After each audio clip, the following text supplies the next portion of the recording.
Hi, this is Jonathan J, and welcome to dealmakers.co.uk, the #1 place for business buying information. On this video, I want to introduce you to Joe Bell, who has just done the most amazing acquisition deal. Oh yes, you haven't heard one like this before. It's going to be fun.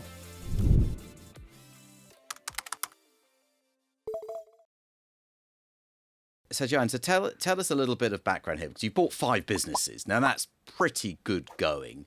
Tell us about those 5 acquisitions, and tell us the interesting bits, the bits that everyone wants to hear, the things that went right, but also the things that didn't go so right. Absolutely. So I started Bell's Accountants 13 years ago now, and at the time it was just me in my little car driving around collecting bags of receipts from gardeners, taxi drivers, and it got to the point where all the receipts and documents were falling out of my boot, my wardrobe and all that sort of thing, and I realised that I did have a business here, needed to get myself an office, and I took on my first team member, so that I now understand was quite unusual in that it was a chartered accountant I took on, not an admin person, and I think that's because very early on I realised that I was supposed to be the business owner rather than the person doing the physical account. So I didn't just want someone to do my billing, I wanted someone to do the work so I could go out and win new work. That's interesting then. So right from the very start, you recognised that if you were the doer in the business would always be stuck with how much you could do. But if you went out and won the work and other people did it, then the opportunity to expand was always going to be there. Absolutely. And I think in previous firms where I'd worked on an employed basis, I always ended up in some sort of sales role where I was meeting prospects. And so it was relatively natural for me. But also with accountancy, it's relentless in terms of the deadline. So payroll, VAT, year end. Exactly. So you can't go on holiday, you know. So if you want to be a sole practitioner. So if you are the doer, you are tied to that business. Absolutely. Yeah. And that wasn't very appealing for me. So quite quickly on, I wanted a team to sort of take care of the work and to grow it. But that said, acquisition was never on the table at that point. It was just a case of just grow organically, go out, win the new business, set up a great website, SEO. Good thing with accountancy is everyone needs an accountant. You've just got to be better than other accountants. So and it's more visible, easy to win more work. visible. Absolutely. Yeah. You've got to be found. So that was my focus at the time. And then the first acquisition really happened quite by accident. So it was just knowing someone who knew somebody. I think it was an uncle of someone's best friend or something or other, and the guy had tried to sell a couple of times to a big corporate, and he didn't like their morals. So he didn't like the fact that they wouldn't guarantee to look after his team and his clients in the way he had done. They wanted to move them out of location and all of that sort of thing. Whereas with me, I was very respectful of the fact that some of these people had been working for him since before I was born, actually, and it was important to him that they stayed on. But for me as well, it's realising in accountancy that those clients, it's just a list of names and addresses without the relationships they have with the staff members. So looking after the staff actually is preserving the value in what you bought. Absolutely. And if you don't look after the staff, maybe you shouldn't have bought it in the first place. That's it. Yeah, the retention piece. You've paid hundreds of thousands of pounds for a list of clients, but what you have is the relationship that they have with the team members who are left. So yeah, that was the challenge really, was making sure that was preserved. But when we sat down, myself and this guy, and sort of went through the pricing structure and how we did business, it was quite similar. So it was clear that I would be able to pretty easily sort of slot them in our group structure pretty without too much interruption and carry on from there. Because you were kind of operating in a similar way already. Now tell me if I'm wrong, but was this the deal that you told me about with the terms that were that's right, incredible. Jonathan. Yeah. So this to this day it remains the best deal I've ever done. Probably will always be. It's the best deal I've ever heard of as well. Yeah, it was a pretty good deal. I think it came down to trust. Yes. So and also the motivations of the seller. So the seller was not looking for a big lump sum. He was just looking for someone who was going to look after his practice. So when we started to talk about money and how much, because the business included a freehold property, so it's a freehold property and the list of clients, he asked if I would need to borrow money in order to do the deal, and I said, well, yes, absolutely. You know, I wouldn't have £500,000 in my back pocket.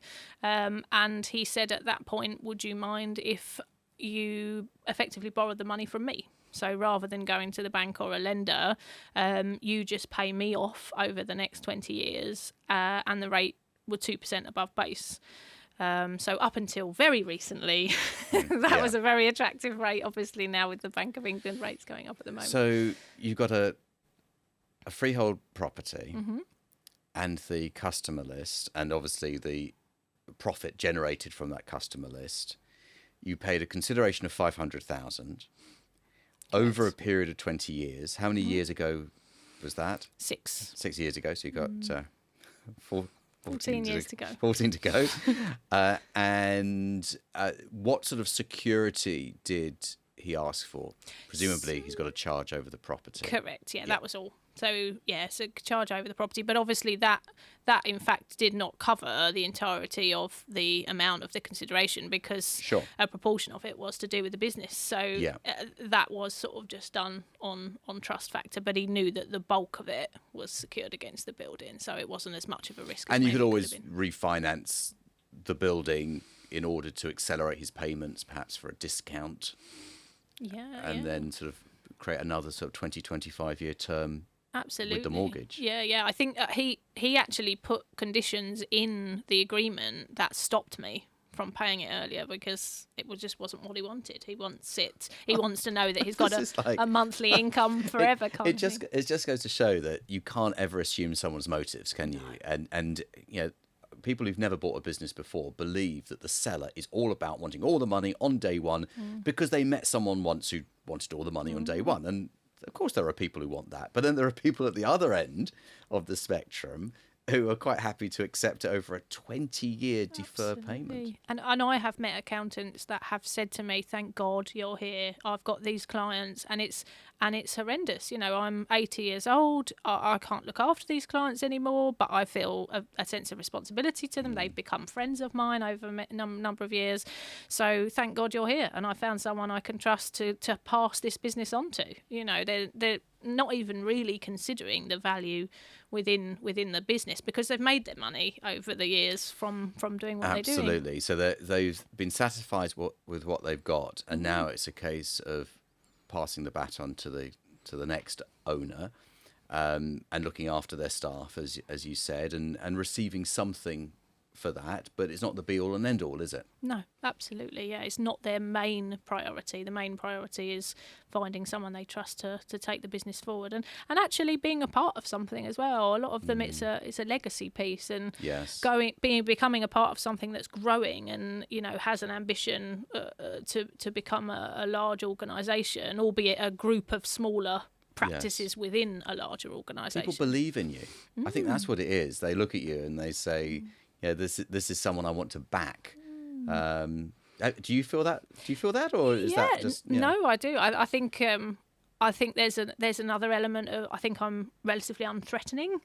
I think to some extent, if you're confronted with maybe quite an aggressive business person, then maybe their wall would be up slightly more, and they think, well, I've got to watch myself here. Whereas with me, it's, it's just Jo, she's fine for it kind of thing, and she'll look after everyone, and there's a I'd like to think a calming aura around that it'll all be all right, and I think that actually comes with experience of acquisition as well. The more deals you've done, the process, they don't. So the fact that you're going in and saying, well, this is how it's going to work, this is how we will contact the customers, this is when they'll be told, this is how 2P works. So 2P is the piece of employment law regulation to obviously bring all of your staff on board with the buying company, and they don't know what any of that looks like. So if you can sort of walk someone through it and say, look, this is how it will happen, it's actually a big relief, because they think, oh, this person knows what they're doing. I'm not going to have to call the shots, and I'm not going to have to say what's going to happen. It is quite interesting. I always find how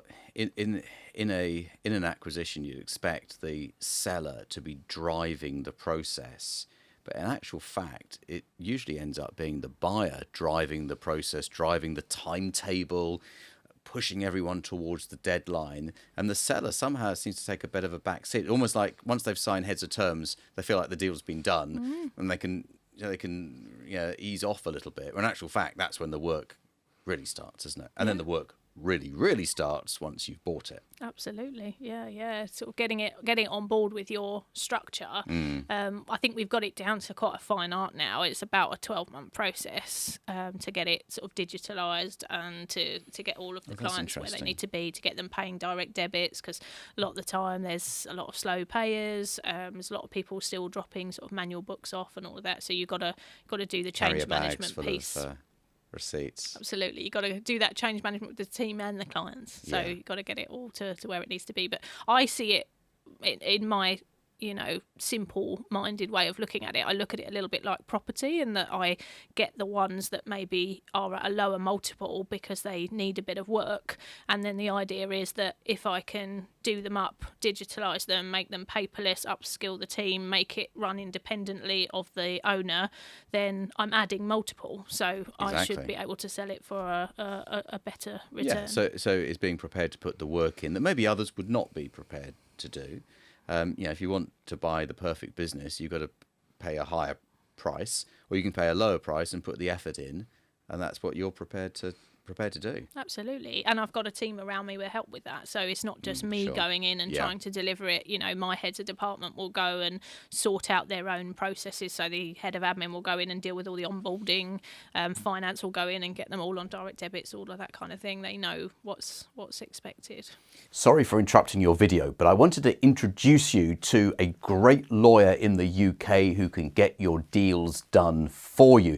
He's worked for 50 of my mastermind clients in the last few months alone. His name is John Andrews, and I've got his details right here in my little back book of contacts. You can phone him on 0345 241 2494, or you can email him on johnandrews.deallawyer@jmw.co.uk. If you want someone who can get a deal done, he is your guy. So let's get back to the video. So that was your first deal, and you probably didn't realise at the time what a good deal it was. Yeah. A freehold property, pay for over 20 years, add a business, which is absolutely fantastic. And hopefully it's paid for itself in the last 6 years, I would imagine, anyway. So effectively it's kind of free from now on. So what happened next? What was the next deal? So the next deal was a much smaller one that we just absorbed into the existing infrastructure.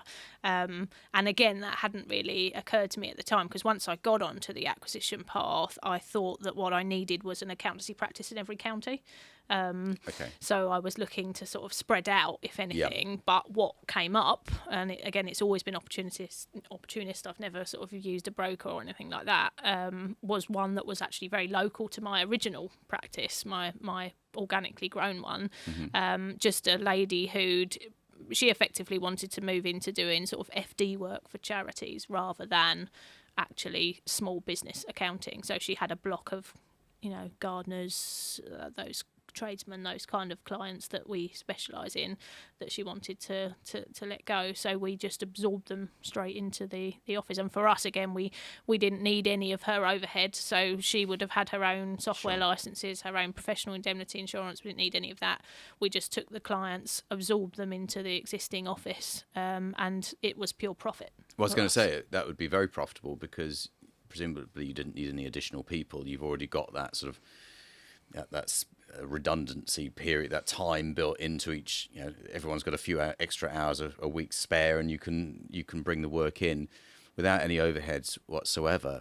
I guess then the majority of that income just falls to the bottom line, doesn't it? Absolutely, yeah. And that deal was over 2 years, so quarter of the money down, quarter after 6 months, quarter after a year, and then the remainder in year 2. Yeah, very good. But we had the full amount, if you're talking a 1x multiple, on the bottom line within year 1, really. Yeah. So it was. And is that what it was? 1 times. 1 times. Yeah. Again, you see, I think people just watch too much Dragon's Den. They think that everyone's going into double figures, and everyone knows the value.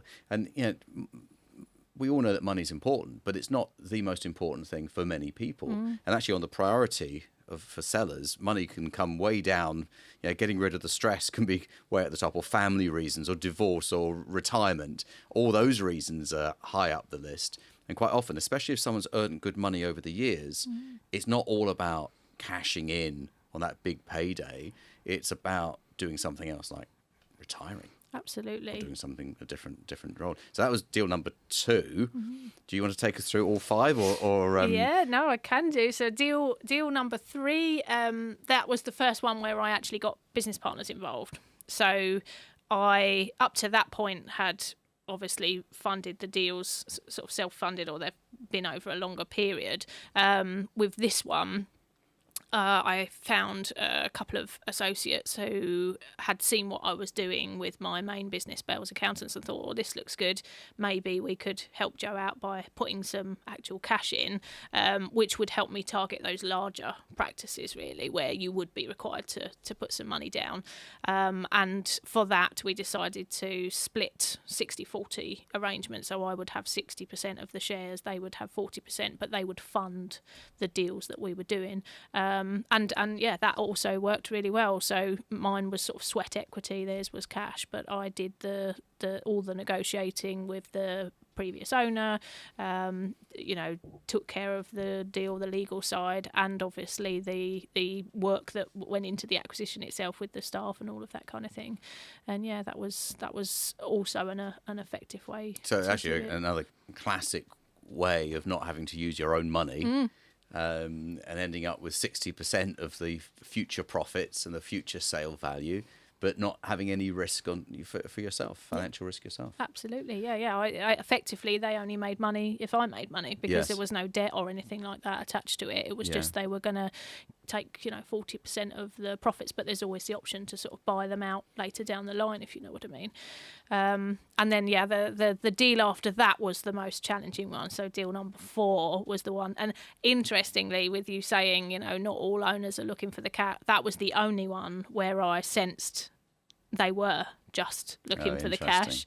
And it was the one that didn't work. It was the one that was really, really tough. Yeah. So the list that I bought was not the list for all sorts of reasons. So this is the customer list. That's right. Yeah. So the list of clients, some of them are disengaged years previously. So they gave you a list of customers, of which some probably had expired. Yep. Some were misrepresented in the sense of that this is what I was told they were paying, and they were actually paying something significantly less.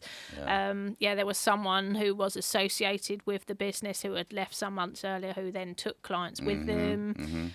So that was a really tough ride, because I'd accounted for all that in the asset purchase agreement, in the sense of we're not going to pay for what we don't get. So that was all sort of fine, apart from the fact that you still have to fight it. It's still going to cost you legal fees, time, energy, actually sort of getting closure on what the final payments are going to be. But what I hadn't considered is what it did to the profitability of the business and the costs of it not being what it had forecasted. So you draw it all out, your forecasts and cash flow forecasts, and say, well, you've got this number of staff, you've got this amount of revenue. Oh, I see what you mean. So you're saying that even though those sort of non-existent clients you might end up not paying for, you've still got an overhead as if those clients existed. That's right. So effectively, the business I purchased was loss-making, really significantly loss-making, and a lot of the team members who were there had many years of service. So even to reduce those costs, there's a redundancy cost associated with that, which needed funding. I was only fortunate, really. I think that because it was part of a group, the profits from the rest of the group could, to some extent, prop it up while I tried to kind of. It's not ideal, though, is it? But yeah, that's great for survival. But it's still.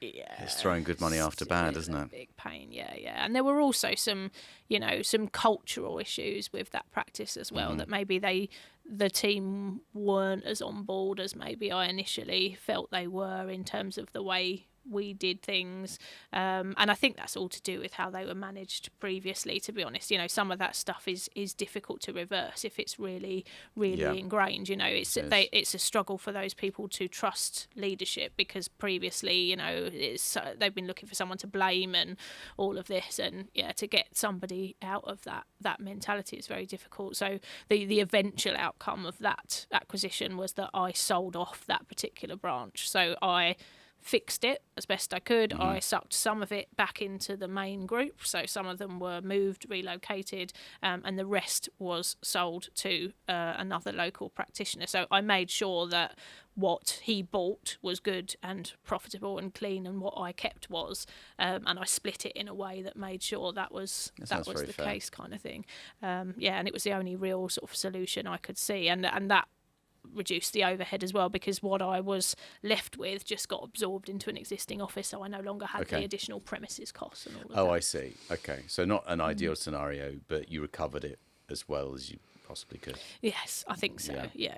And I think learnings for me is just to do actually a lot more due diligence, because I think where I'd always gone for the model of buying goodwill and assets, not companies, I didn't see the need to do as much goodwill and actually as much diligence. As much diligence, sorry, I didn't see the need to do as much due diligence, because I wasn't buying a company, so you haven't got all of the company liabilities, but you still need to make sure that those clients are actually engaged clients and see what they've paid for the last 12 months. I have a few stories along those lines as well, because you do feel that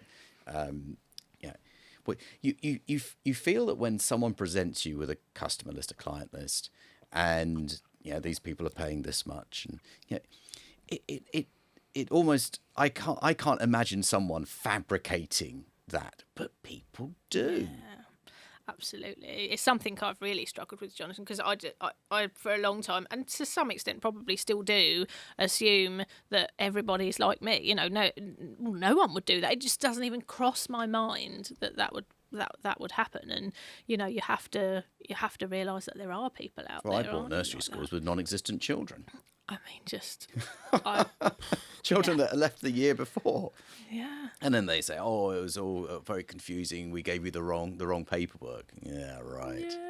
Yeah. And I think, to some extent, I think it's possibly a bit of both as well. There absolutely are the shocks, but then I think also some of these businesses are just not very well run, or they're very paper based, which isn't helpful. If you don't have a database where when a client leaves, you immediately make them an ex-client, and therefore they don't appear in various reporting, you're depending on somebody's memory to be able to say, oh, that's not a client anymore, and sometimes that's not the person who's actually running the day-to-day practice anymore. It might be someone who they've employed as a manager who predominantly takes care of the client care, but of course they don't want to tell the manager they're selling the practice, so they try and get the reports together themselves, and maybe they're not as accurate as they could be. So it was just, the learnings for me were definitely on the due diligence, and to have those alarm bells when everything's about money and everything's about speed. That's interesting. Yes. I've had a couple where the seller, it has to be done by a certain date. Yeah. And we've discovered that it was because their poor Ofsted grading was going to be published the day after. It was going to be made public. So they had to do it by that certain date and get the money in the bank before that grading was published. Absolutely. Of course, they'd failed to mention it up to that point. So tell us from an accountant's perspective then, what you feel that the savvy business buyer should be looking out for when buying a business. So I think, first and foremost, it's profitability.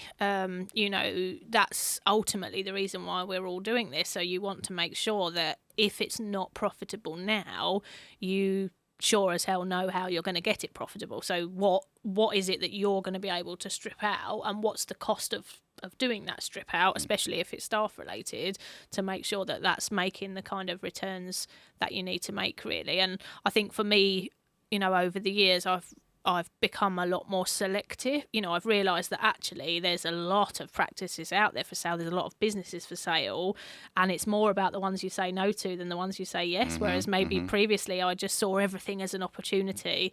And I think there's a saying, isn't there? If you drink from every cup you're offered, that's how you get poisoned. And I think that's very true. I haven't heard that one. You've not heard it. That's good. It definitely rings in my mind. And, and I think to myself, well, actually, what is this deal bringing to the table? By way of returns, talent, assets, whatever it is, you really need to be sure. So it sounds to me like you depersonalized it. And instead of seeing everything as an opportunity, which is the sort of the entrepreneurial side of your nature, you now see it in a very factual numbers sense. Absolutely. And I think as well, me personally, I'm a fixer. So I enjoy the challenge of fixing something, but you then have to question why. When there's stuff there that actually doesn't need fixing, maybe just needs tweaking or just improving slightly, you don't have to search for something that's absolutely on its knees and chaos, and you've got to put so many hours in. This is the thing. I think there are a percentage of the business buying population that have this fixer part to their personality. But they're definitely the harder businesses to buy. I mean, I always say you buy this solid, profitable business. The turnaround thing can be fun in a sort of strange, warped way, but it's hard work. It doesn't always work. It always takes longer than you think it's going to take. It always costs more than you think it's going to cost, and you might not get what you end up with, and you may not have paid very much for the business, but you're going to pay at some point with time, energy, effort, and maybe money. Sometimes it's better to buy the solid, good business, pay more for it, but know exactly to a certain degree what you're getting. Absolutely that, yeah. And I think, do your due diligence. Back to that again, no matter whether you're buying goodwill and assets or companies, do that due diligence. And an accountant can definitely help with that. What I enjoy about accountancy is unpicking a set of accounts because it tells a story. When you look at someone's accounts, there's all sorts of questions that come about as, why have those debtor days increased? Why are the customers slowing down? Why do the VAT returns not match with what they've said the turnover, all those, and quite often there can be a perfectly reasonable explanation for all those things, but you don't want to not ask the question, because that's really how you potentially uncover any skeletons. Oh yes, I forgot to tell you, we lost that $100,000 contract in the middle of last year, and of course all those. Well, they say that sellers lie by omission. They just miss things out. So it's not a direct, blatant lie. They just don't tell you the things like, we lost that contract last year, but we forgot to tell you, and you've just assumed that we still have it. Absolutely, and a lot of the stuff that's been omitted in the deals I've done is actually not financial stuff. I've been pretty lucky on that. Apart from that one deal we spoke about, it's more the stuff that needs fixing. So they've maybe omitted to tell me that 2 or 3 customers have been in mid horrendous investigation with HMRC or something like that we've had to then step in and take over. And that's possibly all part of the stress of the reason they were walking away from it in the first place. And the concern that HMRC might expand that inquiry into all of their clients. It's like, let's get out of this burning building now. Yeah, absolutely. Yeah. Okay. I get that. So most people who get into the world of business buying are optimistic, have an entrepreneurial side to their nature, and they want things to work and they want things to be successful. So how do people balance that very positive side of their personality with the realities of business buying? I think it's the numbers. That's what bridges the gap. Interesting. It really does, because the vision's one thing, but if you run out of money, the wheels fall off of everything at the end of the day. So it has to financially make sense before anything else. It's all very well buying a business based on its potential, but that's all if but maybe. Am I able to get it to that point? Am I able to do that turnaround? Actually, what is it now, and what's the true gap look like in terms of the funds that's needed? Because even if you're making improvements, even if it's profitable, but you want to make XYZ improvement, there'll be a cost to that. So Absolutely. you'd have to account for that, not just, have enough money for the down payment or find, the money within the business as you teach, Jonathan. It's also about what do I need to invest, because for me, upskilling the staff, getting new software licenses in for them, and all there's a cost to all of that. A lot of the time the businesses that I buy, the overheads are pretty much as low as they can go because their accountants are running them. I've bought ones where they take their own bin rubbish home because they don't want to pay for a waste license to the council and all sorts. So there's not going to be a huge amount to cut. I hadn't heard that one before. Yeah. Oh, that's so funny. I mean, I didn't account for the cost of rebranding. Yeah, yes, absolutely. And signage isn't actually massively expensive until you need special lifting equipment to put the sign on the building over and above the glass canopy, and it all needs to be scaffolded first. Didn't account for that. Staff uniforms. And you've got to have all these different sizes and all these different styles for hundreds and hundreds of people. Oh my goodness, that suddenly goes into six figures when you're taking everything into account. So it's very easy to miss one thing out of your plan and suddenly have a cost that you were not expecting. Absolutely. So that's why sort of forecasting it out, doing your cash flow forecast and actually ringing around and getting some quotes and things like that's a really useful thing to do beforehand if you possibly can. I mean, one of the things we spend money on is the premise itself, because quite often you walk into these offices and there's low hanging ceiling fans and, wall to wall cabinets of files and all this, and it's very dated and old, and old writing desk, nothing matches. And for us it's quite important for pricing as well with clients. I feel if they walk into a nicely presented smart office, they know that they're coming in to see a professional. They know they're going to pay a certain amount of fees. They're not expecting to quibble over a couple of £100 on their tax return and that kind of thing. And I find as well it also changes the whole way the team feel about the practice and how they conduct themselves. Maybe easier to recruit as well. Absolutely. Someone comes in for an interview, they're sitting in reception and it's like falling apart. And it's like, do I really want to work here? Maybe I should go for some more interviews. Or I like the look and feel of this place. That's right, yeah. This owner obviously invests in the team, it invests in the premise, and this looks like a nice place to, you've got a nice water machine, you've got a coffee machine, all those things. It makes a difference. People spend so much time at work.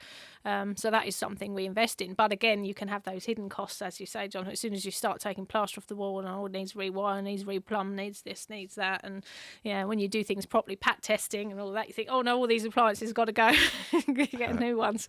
Yes, it can be quite I glanced across at Tim, our cameraman, because he will remember very well an occasion where we went into a nursery where the manager was telling us about a slightly soft floorboard under the window. It's a little bit spongy, just spongy under the window. Oh, no problem, we can sort that for you. A month later, and all the floorboards for 3 rooms have been stripped out. All the joists had to be taken out. Water pumped out of the basement, and it all started with a slightly spongy floorboard in the corner of the room. It was just chaos. So yes, one thing can lead to the other very quickly, and those are also the things that the sellers don't tell you. They probably knew that there was going to be a structural issue there. Now I realise you should get a survey, but then you also think, well, if they're using this building every day, how bad can it be?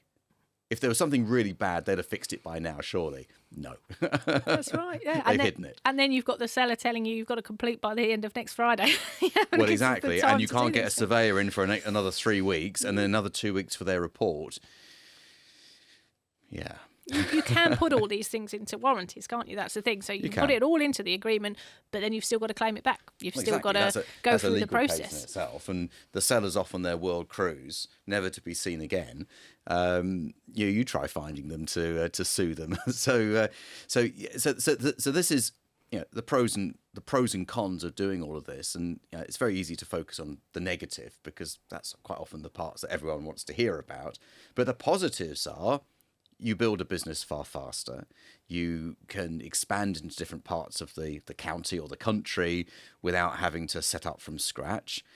Startups have a particularly high failure rate. We're buying a business that's been going for 20 years. You kind of hope it's going to go for another 20 as long as you don't change too many things. How do you keep yourself positive? How do you keep yourself focused on the positive when the negatives can take up so much thinking time? Really good question. Yeah, I mean, I'm naturally a positive person anyway, so I don't find it difficult to keep the positives in mind. I think otherwise you'd just stop before you'd started, probably just in business generally, let alone the acquisition trail kind of thing, because there'll always be challenges and curveballs. But I think it's just focusing on, like you say, on the good things that come out of it, and there are many. You know, we, exactly as you say, we've expanded into new regions, and you can do that organically, but it's really hard and really slow. You know, you're not networked in that area, you're not known in that area, you don't have any revenue with which to pay for a premise there to have meetings, and so if you just buy a practice in that area, even if it's a small one, you've got a starting point. You can then build on that. You can ask for referrals from those customers, you'll have a web presence, you'll have all of this. So absolutely that it speeds it up. And for us, it's also been talent acquisition. You know, it's really difficult to find good talented team members, seemingly more now than it ever was. There's a real sort of gap there, and through the process of acquisition, we've acquired people, I should say, that we never would have got through normal recruitment. Because, I mean, there's one particular example in our Wallington office, which we just purchased recently. Brilliant senior technical accountant, but he's a family man. You know, he never would have moved on from that office because it was 10 minutes down the road from where he lived. So he liked the fact that he could, you know, pick his kids up from school and all of that sort of thing. So he wouldn't have been looking for a new opportunity, so to speak. But he's now on board as part of our team, and because we're digitalised and paperless, and he's able to be of assistance across the practice, you know, not just in that office. We can utilise his skills sort of all over the place. So that's a really, really good positive as well, the people that come with it. Yeah, absolutely. And these days, you know, you can let, like with this example you've just given us, you can take someone's skill set that was confined to one office and make it a skill set that's company wide and impact future acquisitions as well. Yeah, absolutely. And you just come across things that you would never have come across client wise as well. You know, opportunities to acquire clients in particular industries that maybe you haven't worked with before, and then you can build on that and make a specialism from it and advertise it and all that kind of thing. And definitely, I mean, the speed of growth as well. There's no way. I mean, I've been doing this 13 years now, but I've bought practices that the guy's been doing it 20, 30 years, and the business is a sixth of the size of what ours is. And it's because it's limited by what that individual person can achieve and oversee. And, you know, if you don't go into acquisition and you don't... So the owner's the bottleneck in the business. We all are to some extent. Yeah. But it's taking yourself out and saying, actually, how can I use my skills, acquisition skills, to grow the business rather than being in there every day answering the phone. Yeah, and I think if you're a business person, you're probably naturally very, very active and very hands-on. So you need to give yourself something to do so that you're not interfering and you're not being the bottleneck. And if acquisition is it, then that's great, because you know that takes a lot of time and energy, and you can sort of go off of that, and you will naturally put in place what you need to put in place for the operations to run without you if you have something else that you need to do and that you need to focus on. So it definitely helps. I think if you're sitting at your desk, you just get dragged back in, you know, find yourself watering the plants and think, what am I doing this again for? This is true. Yeah. This is true. Now, we met at an event that I was speaking at, and I was speaking about acquisitions, and there were maybe 25 business owners in the room, and some of them came up to me afterwards and they said, Jonathan, how do I learn more about this? But some people, and we have thousands of people listening to this podcast and watching these videos, they sit on the fence for a long time, and they never quite get off the fence. And the question that I always ask people at the end of these interviews is, what would you say to someone who's thinking about making the first deal or thinking about getting more involved in acquiring a business? What would you say to them? I would say that if you follow Jonathan's methods and Jonathan's strategy, from what I can see, you have absolutely nothing to lose. So why would you not do it? we had a chat earlier, didn't we, Jonathan? I find it amusing to some extent when I listen to Jonathan's presentation that the way I've built my business, I've broken a lot of the rules Jonathan set down because it was my business in the first place. I was doing everything. Naturally, I'm the one dealing with the operations. I've used my own money. I've borrowed money. I've personal guaranteed it. I've done all of those things that, had I known then what I know now, I wouldn't have done. And I've been lucky and fortunate, and I've not been punished for those decisions. I've got away with it, so to speak. Sure. To some extent, I've got away with it through my sacrifice, because I've worked every hour God has sent to make sure it works, because my neck was on the line. But looking at it now from a different perspective, using the money within the business itself to raise the funds, using other people's money, all of that sort of thing. Well, then it's not the risk that it would have been had you approached it in my way. I guess if you have a, it depends how much, what's your, how do I put this? It really depends upon how many tools you've got available. So if you've only got one tool, then that's the only tool you can use. So if the only thing you know about buying a business is you go and borrow money from the bank and you give that money to the seller and that's it, then that's what every single one of someone's deals will look like. But if you've got 20 different strategies, then you've got a different strategy for each situation, each occasion. And like you said about personal guarantees, putting your own money, all of these things. I think everyone does those things to some extent, and some it doesn't work. Some, you, as you say, get away with it. But if you don't have to do those things, if there's like a better way of doing things, then you've got an option that allows you to sleep better at night. Absolutely, and you don't know what you don't know. So it's about those advisors around you. When I've searched for advisors, be that solicitors or business coaches, and I want to find people who have done what I want to do, so that they can actually advise me. And that's been the case for a lot of the clients that have come on board with Bells. They want to work with an accountant who's done mergers and acquisitions, who understands mergers and acquisitions, who's made them work. They don't want someone who's worked their way up within the practice as an employee, who actually can't advise them from a business perspective. So for people joining your mastermind classes or whatever, there's a lot of reassurance in that. They can just speak to someone who's been there and done it. Yeah. And the numbers say everything you need. Once you take the emotion out, which is what we were saying, take that out and just make sure the numbers are absolutely rock solid, you can't go wrong, really. Yeah. Fantastic. Joe, what a great discussion. What a fantastic conversation. And we'll put a link to your website in the description. So people can get in touch with you if they need some accountancy support.